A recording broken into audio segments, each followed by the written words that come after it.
मेरा नाम श्री राम है और अभी आप इस वक्त देख रहे हैं श्री राम सफ़र। उम्मीद करते हैं आप लोग बेहतर होंगे, बहुत अच्छे होंगे। हम आप लोगों के समक्ष आज हाजिर हैं नालंदा यूनिवर्सिटी के ऊपर बात करने के लिए। नालंदा यूनिवर्सिटी आखिर कब बना, किसने बनाया और कितने वर्षों पुराना यह यूनिवर्सिटी है, और इस यूनिवर्सिटी में किन चीज़ों की पढ़ाई होती थी, और फिलहाल इन दिनों 2024 में नालंदा यूनिवर्सिटी चर्चाओं का विषय क्यों बना हुआ है।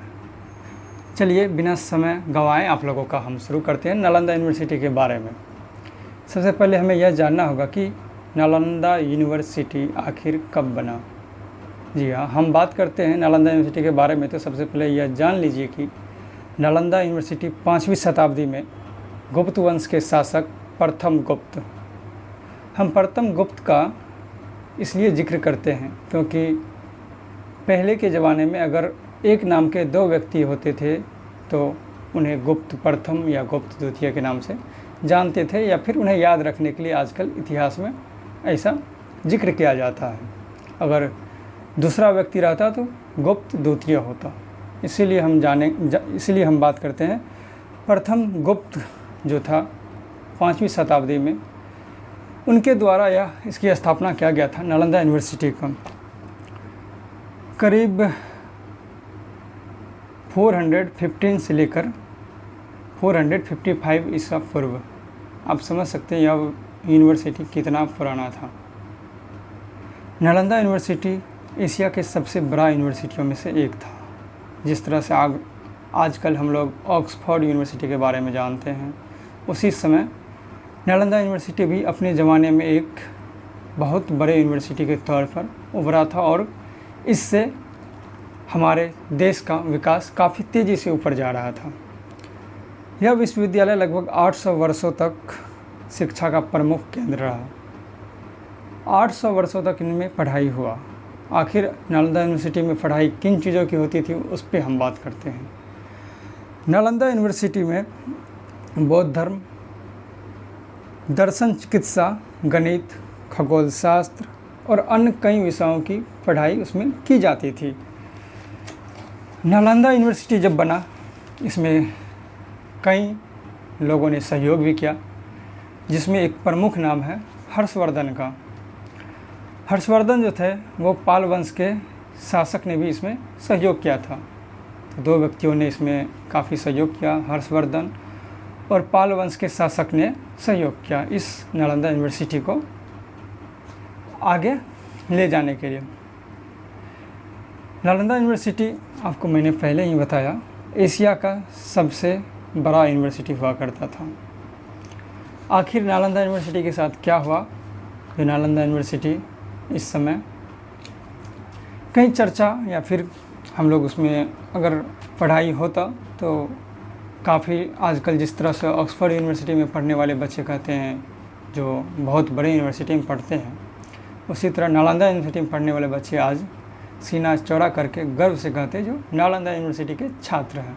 लेकिन दुर्भाग्य है हमारा, जो नालंदा यूनिवर्सिटी की हालत इस समय काफ़ी जर्जर है। हम बात करते हैं नालंदा यूनिवर्सिटी का, जो आखिर इसको जर्जर हुआ कैसे। हम बता दें आपको, नालंदा यूनिवर्सिटी को आग के हवाले कर दिया गया था। जी हाँ, नालंदा यूनिवर्सिटी करीब 6 महीना तक नालंदा यूनिवर्सिटी जलता रहा। हमारे खोजकर्ता बताते हैं कि नालंदा यूनिवर्सिटी करीब 6 महीना तक आग में झुलसता रहा। करीब 10,000 पुरानी किताबें थी इसमें, जो हमारा विरासत था, सभी जलकर राख हो गए। खुदाई के दौरान ऊपरी लेयर में बहुत सी राख मिली। जब खुदाई किया गया नालंदा यूनिवर्सिटी की, तो ऊपरी लेयर में काफ़ी राख मिले। इस राख से यह पता लगाया गया जो इसमें आग लगाई गई थी, जो आग करीब 6 महीना तक चलता रहा। हम बात करते हैं नालंदा यूनिवर्सिटी को आखिर किसने जलाया। नालंदा विश्वविद्यालय को 12वीं शताब्दी में बख्तियार खिलजी ने नष्ट कर दिया था। 12वीं शताब्दी में बख्तियार खिलजी नाम के शासक ने नालंदा यूनिवर्सिटी को नष्ट कर दिया था। आखिर क्यों नष्ट कर दिया था, इस पे भी हम बात करेंगे।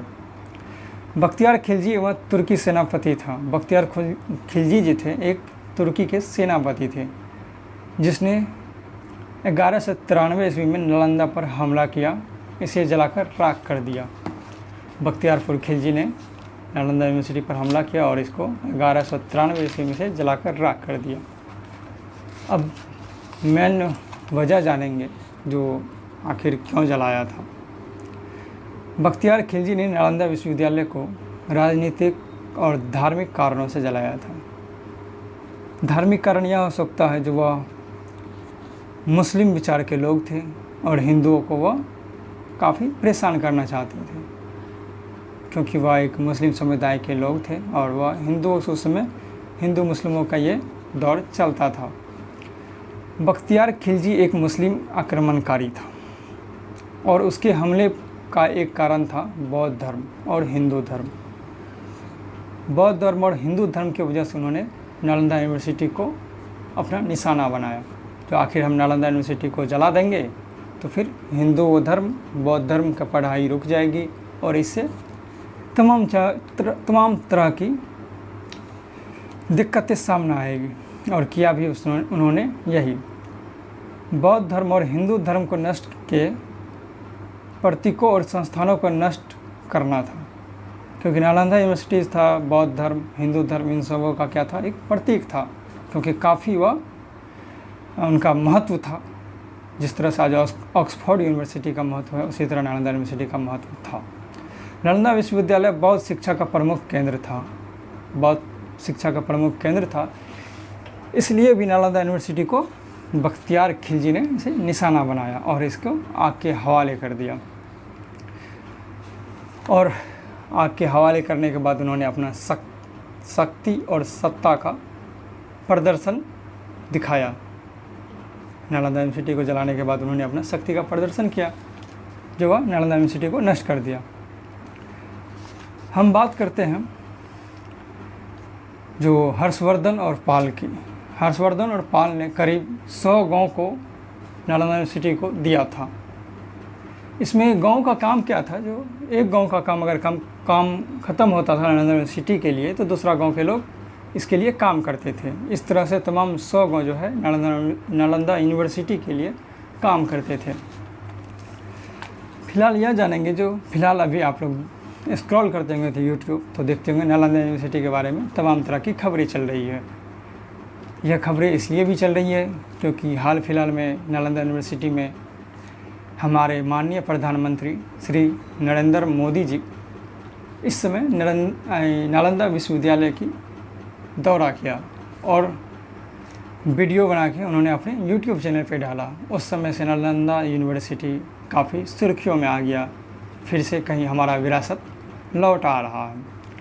हालांकि नालंदा यूनिवर्सिटी के बारे में बता दें 2010 में भी इसके लिए एक विधेयक पारित किया गया था ताकि नालंदा यूनिवर्सिटी का विकास हो सके। वर्तमान में नालंदा यूनिवर्सिटी को पुनः स्थापित किया जा रहा है और इसके नए सिरे से विकसित करने के लिए ही आपको पहले ही बता दिया 2010 में एक विधेयक पारित किया गया था ताकि नालंदा यूनिवर्सिटी का विकास हो सके। नालंदा यूनिवर्सिटी के बारे में तमाम तरह की बातें हैं, तमाम तरह के इतिहास है, जिसको अब जितना खंगालेंगे उतना कम पड़ जाएगा। मोटे तौर पे बस इतना आपको समझना है, जो नालंदा यूनिवर्सिटी एशिया का सबसे बड़ा यूनिवर्सिटी था, सबसे पुराना यूनिवर्सिटी था। इसमें बौद्ध धर्म हिंदू धर्म खगोल शास्त्र तमाम तरह की पढ़ाइयाँ होती थी।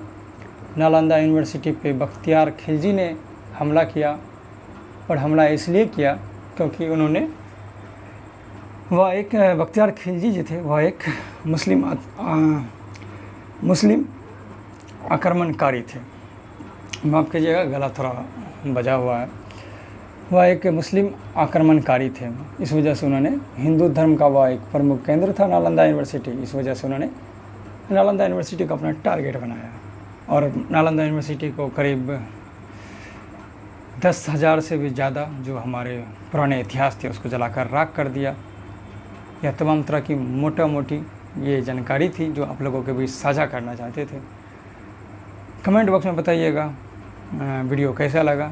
यह पहला वीडियो है, अगर थोड़ी बहुत ऊपर नीचे या फिर आपको आप तक जानकारी देने में कठिनाइयाँ हुई होगी आपको जानकारी लेने में, क्योंकि शब्द हमारे थोड़े अभी लड़खड़ा रहे हैं, इसके लिए हम क्षमा चाहेंगे।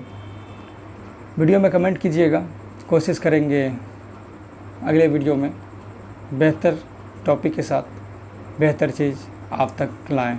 नमस्कार, जय हिंद, जय भारत। मेरा नाम श्री राम है और अभी आप इस वक्त देख रहे थे श्री राम सफ़र।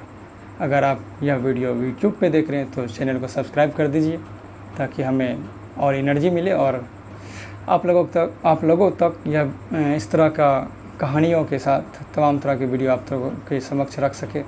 अगर आप फेसबुक पे देख रहे हैं तो फेसबुक को फॉलो कर लीजिए। चलिए, जय हिंद, जय भारत।